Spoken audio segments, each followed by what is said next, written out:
ಹೌದು, ತುಂಬ ಕಲ್ಟಾಗೇ ಇದೆ ನನ್ನ ಪಾತ್ರ. ಅನಿಲ್ ಸರ್ ಮೆನ್ಷನ್ ಮಾಡ್ದಂಗೆ there are 2 shades in the film. So ಯಾಕೆ ಅವಳು ಅಷ್ಟು ಕಲ್ಟ್ ಆ್ಯಂಡ್ ಡೈನಾಮಿಕ್ ಆಗ್ತಾಳೆ ಅನ್ನೋದು ಸಿನಿಮಾದಲ್ಲಿ ಗೊತ್ತಾಗುತ್ತೆ. ಬಟ್ ಅಗೇನ್ ಈ ಸಿನಿಮಾದಲ್ಲೇ ನನಗೆ 2 ಶೇಡ್ ಇರೋದ್ರಿಂದ ಇಟ್ ವಾಸ್ ವೆರಿ ಚಾಲೆಂಜಿಂಗ್ ನನಗೆ. ಪ್ರತಿ ಸತಿ ಡೈರೆಕ್ಟ್ರು ಯಾವಾಗಲೂ ಎಮೋಷನ್ಸ್ ಇದೆ, ರಚಿತಾ ರಾಮ್ ಕ್ಯಾರೆಕ್ಟ್ರಲ್ಲಿ ಎಮೋಷನ್ಸ್ ಇದೆ.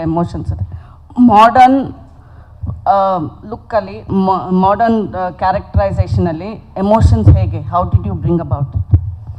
ಇಟ್ ವಾಸ್ ಅಂದರೆ ಅವರೇ ಹೇಳ್ದಂಗೆ ಆಪೋಸಿಟ್ ಕ್ಯಾರೆಕ್ಟರ್ ಯಾರು ಪ್ಲೇ ಮಾಡ್ತಾರಲ್ವ ಅವ್ರು ತುಂಬ ರಿಯಲಿಸ್ಟಿಕ್ ಆಗಿದ್ದಾಗ ನಮಗೂ ಆಟೋಮೆಟಿಕ್ ಆಗಿ ಹಾಗೆ ಬರುತ್ತೆ.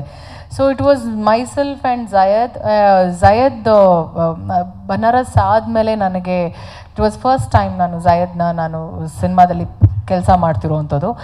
ಆ್ಯಂಡ್ ಝಯದ್ ಪಾತ್ರ ಮಾಡ್ತಿರ್ಬೇಕಾದ್ರೆ I really felt very professional and ತುಂಬಾ ಒಂದು 10 ಸಿನಿಮಾ ಮಾಡಿರೋ ಅಷ್ಟು ಎಕ್ಸ್ಪೀರಿಯನ್ಸಲ್ಲಿ ಮಾಡ್ತಿದ್ರು ಅವರು ಅಭಿನಯ. ಅದಾದಮೇಲೆ it was all with my father.